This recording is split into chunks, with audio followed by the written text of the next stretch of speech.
இயக்குனர் நந்தா பெரியசாமி இயக்கத்தில் ஜிபிஆர்கே சினிமாஸ் தயாரிப்பு நிறுவனம் தயாரித்திருக்கும் திரைப்படம் திருமாணிக்கம். இந்த படத்திற்கு விஷால் சந்திரசேகர் இசையமைத்திருக்காரு.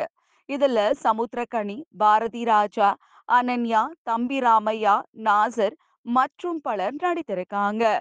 திருமாணிக்கம் படத்தினுடைய pre release event press meet சமீபத்துல நடந்திருக்கு. இதுல சிறப்பு விருந்தினர்களாக இயக்குனர் லிங்குசாமி, நடிகர் இயக்குனர் அமீர், இயக்குனர் விக்ரமன், இயக்குனர் ராஜு முருகன், இயக்குனர் மித்ரன் ஜவஹர் மற்றும் பலர் கலந்து கொண்டு விழாவை சிறப்பித்திருக்காங்க.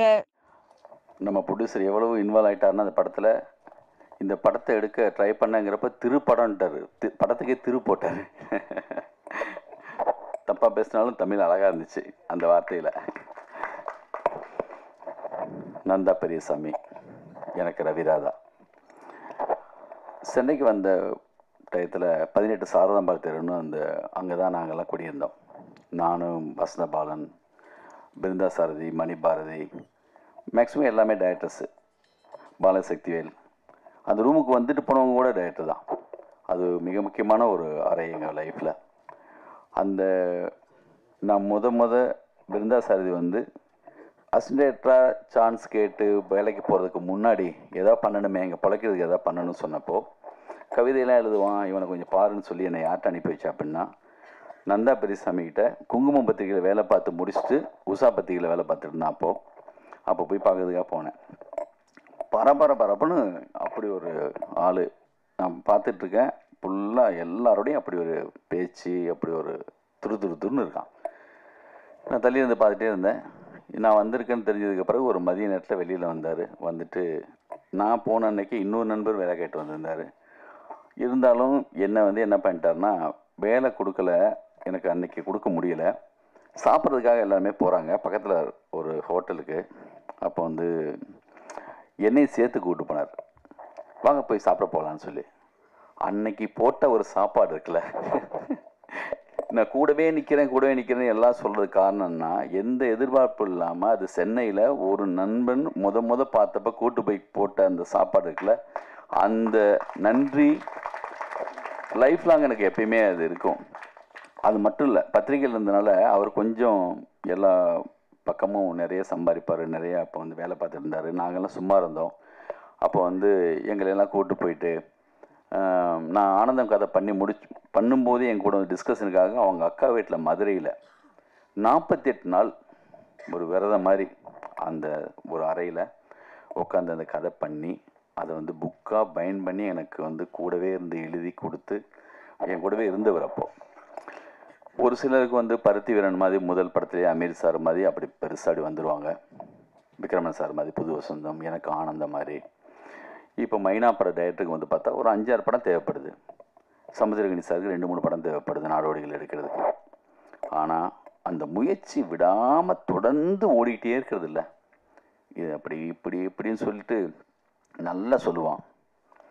எனக்கு என்னென்னா, முதல்ல அசிஸ்டன்ட் இருந்தப்பெல்லாம் நான் நல்ல கதை சொல்லும்போது என்னை பயமுறுத்துவான். நல்ல கதை சொல்கிறவங்களாம் எடுக்க மாட்டாங்க அப்படிமா, எனக்கு பதட்டமாக இருக்கும். அதே மாதிரி ஒரு நல்ல இடத்துல போய் அசிஸ்டண்ட்டாக சேர்ந்ததுக்கு பிறகு ஒரு பெரிய கம்பெனியில் சேர்ந்தான். அப்போ ரூமுக்கு வருவான், வந்துட்டு சொல்லுவான், நீங்களாம் ரூம் உட்காந்து பேசுவீங்க, நாங்கள் ரூம் போட்டு பேசுவோம் அப்படின்பா. நீங்களாம் பார்க்கில் தான் உட்காந்து பேசுவீங்க, அந்த தீப் பார்க்கிலே ரூம் போட்டிருக்கேன்னு சொல்லுவான். பயங்கர கமெண்ட் அடிச்சுட்டு நட்புல அன்பா. இங்கே இந்த சென்னை வந்த புதுசுலேருந்து யாரோ என்னென்னமோ முயற்சிகள் இருந்துகிட்டே இருக்கும். ஒரு சிலருக்கு உடனே அமைஞ்சிருது, ஒரு சிலருக்கு அந்த தவிப்பில் ஒரு காலகட்டம் எடுத்துக்குது. அவனுக்கு நடக்க வேண்டிய எனக்கு ஆனந்தத்தில் நிகழ்ந்தது, நாடோடிகளில் சமுத்திரகனி சாருக்கு நடந்தது, பருத்தி வீரனில் அமீர் சாருக்கு நிகழ்ந்தது அவனுக்கு இந்த படத்தில் நிகழ்ந்துருச்சு. நான் கூட ஒரு நட்புனால நல்லா இருக்குன்னு நினைக்கிறோமோ, நல்லதாக இருக்கா அப்படிங்கிற மாதிரி சந்தேகம்லாம் இருந்துச்சு. அந்த சந்தேகத்தை சமீபத்தில் அமீர் சார்லேருந்து ஆரம்பித்து சரண் சார்லேருந்து Sasi sir, Balaji sir, AL Vijay எல்லாம் படம் பார்த்து நான் விடாமல் தொடர்ந்து ஒவ்வொருத்தங்களும் சொல்லும்போது நிஜமாக தான் சொல்கிறாங்களா, நட்புக்காக சொல்கிறாங்களா, எத்தனை வாட்டி கேட்டாலுமே உண்மையாக தான் சொல்கிறாங்க. நேற்று பெரிய நம்பிக்கை பாலாசக்திவேல் சார், ஏஎல் விஜய் எல்லாம் கொடுத்துட்டாங்க. இப்போ எனக்கு வந்து மணி சாருக்கு, சங்கர் சாருக்கு எல்லாருக்குமே இந்த படத்தை காட்டணும்னு இன்னும் பெரிய ஆர்வம் வந்துருச்சு. இன்னும் இது பெருசாக தூக்கிட்டு போகணுன்னு வந்துருச்சு.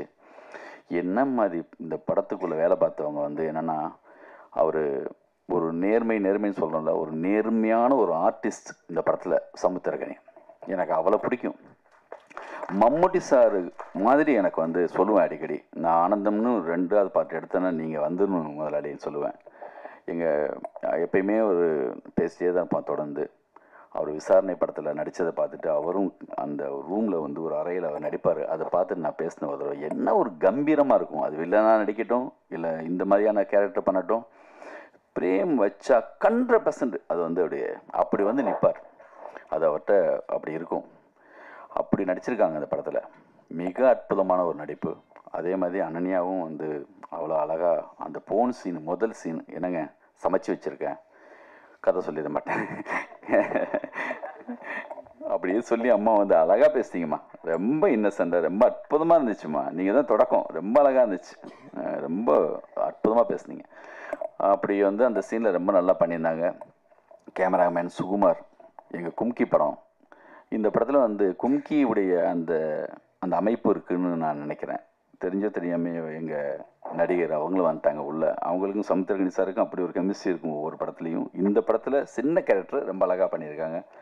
இந்த ப்ரொடியூசர்ஸ் தெலுங்குலேருந்து வந்திருக்குன்னு சொன்னாங்க. ரவி சார், செந்தில். நாங்கள் எம்ஜிஆர் நகர் ரூமில் இருந்தப்போ நடிப்பு சான்ஸ் கேட்டு வருவார் நம்ம செந்தில். என் படத்தில் இப்போ பண்ண வாரியரில் இப்போ ஒரு சீன் நடிக்க கொடுத்தேன் அந்த ஸ்டூடியோவில் பார்த்துட்டு. அந்த யசோதா படம் வந்து அவங்க பண்ணிகிட்டு இருக்க சம்மந்தா வச்சுட்டு ஒரு படம் பண்ணாங்க. அப்போது இந்த படத்தில் சம்மந்தப்பட்ட ஒரு சில காட்சிகளை வந்து ரொம்ப அழகாக எல்லாருமே எடுத்து சொல்லிட்டே இருக்காங்க. இந்த கதையை கேட்டு முடித்த உடனே நான் கோவா ஃபிலிம் ஃபெஸ்டிவலில் இருந்தேன். அப்போ லோகேஷ் கனகராஜ் அவங்க அசிஸ்டன்ஸ் எல்லாமே வந்திருந்தாங்க. நான் சும்மா வந்து எப்பயுமே ஒரு படம் வந்து என்னை பாதிச்சிச்சு, கதை பாதிச்சிச்சுன்னா நான் சும்மா சொல்லி பார்ப்பேன். அது சௌத்ரி சார் கூட அப்படி தான் இருப்பார். யாருக்காவது சொல்லி பார்க்கும்போது அதில் ஒரு ஃப்ளோ இருக்கும். அது கேட்குறவங்களும் ரொம்ப நல்லா இருக்குன்னு சொல்லுவாங்க. அது எப்படி தப்பாக எடுத்தாலும் சரியாக தான் வரும். அதான் சௌத்ரி சார் 43, 44 புது டைரக்டர் இன்ட்ரடியூஸ் பண்ணது காரணம் என்னென்னா, அவர் கதையை நம்பினதுக்கு பிறகு கவலையே பட மாட்டார். நல்ல விஷயத்தை இப்படி எடுத்தானே அது வரியா அப்படிம்பார். டைரக்டர் பக்கம் இல்லையா, யார் சொன்னாலும் தான் டைரக்டர் தான் சொல்லுவார் அவர். அது மாதிரி என்ன கஷ்டப்படாமல் அந்த கதையை எடுத்துருக்கவே முடியாது. அது வந்து நான் சும்மா கிண்டல் கூட சொல்லுவேன். நான் விளையாட்டுக்கு ரவியை எப்பயுமே கிண்டல் பண்ணுவேன். அவன் சொல்லுவான், நான் ஆஸ்காராபடியே வாங்கிட்டு வந்தாலும் ரூமுக்கு வந்தாலும் நீங்கள் இருந்தாலும் கிண்டல் தாண்டே என்ன பண்ணுவீங்கன்னு சொல்லுவான். அது சும்மா ஒரு அன்பின் வெளிப்பாடு தான். இன்றைக்கி மகன்லாம் வந்திருக்காங்க. உண்மையான சரியான சந்தோஷத்தை பட வேண்டிய நேரம் வந்துருச்சு. அம்மாட்ட போய் சொல்லுங்கள். எனக்கு சொல்லுவாங்க அப்பப்போ, ஒரு மெசேஜ் போட்டாங்க சமீபத்தில் கூட, ஓடிக்கிட்டே இருக்காருங்க, நிற்கவே மாட்டேங்கிறாரு, எப்போ தான் அவருக்கு சரியாக நடக்கும்னு தெரியலை. வந்து சிந்தனையெல்லாம் கதை பேசுகிறதுல கதை பண்ணுறதுலாம் அந்த நாலேஜ் பயங்கரமாக இருக்கும். ஹிந்தியில் ஒரு கதை கொடுத்து மிகப்பெரிய கதை ஒன்று கொடுத்தான் அந்த ஹிந்திக்கு கூட. அதனால் வந்து மிக சரியான நேரத்தில் வந்து சேர்ந்துருவாங்க மட்டும் தெரியும். இந்த படத்தில் நம்மளால் என்ன பண்ண முடியும் அப்படிங்கிறப்போ, எத்தனையோ படம் ரிலீஸ் பண்ணோம். நம்மளுக்கு இடையில எவ்வளவோ ஏற்ற இறக்கங்கள் பிரச்சனைகள் இருந்தாலும் இந்த படத்துக்குள்ளே இருக்கணும் அப்படின்ட்டு மாஸ்டர் பீஸ் இந்த படத்தை ரிலீஸ் பண்ணுது வெங்கடேஷ் சார். அவர் தான் கூட இருக்கார். சமீபத்தில் அது வந்து முக்கியமான 2-3 படங்கள் ரிலீஸ் பண்ணாங்க. இந்த படம் மிக முக்கியமான படமாக இருக்கும். எனக்கு ஆனந்தம் மாதிரி மிக அற்புதமான ஒரு விஷால் சந்திரசேகர் அவ்வளோ அற்புதமாக மியூசிக் பண்ணியிருக்காங்க. இந்த படத்தை பார்த்துட்டு பாராட்டின என்னுடைய எல்லா சக இயக்குநர்களுக்கும் நன்றி.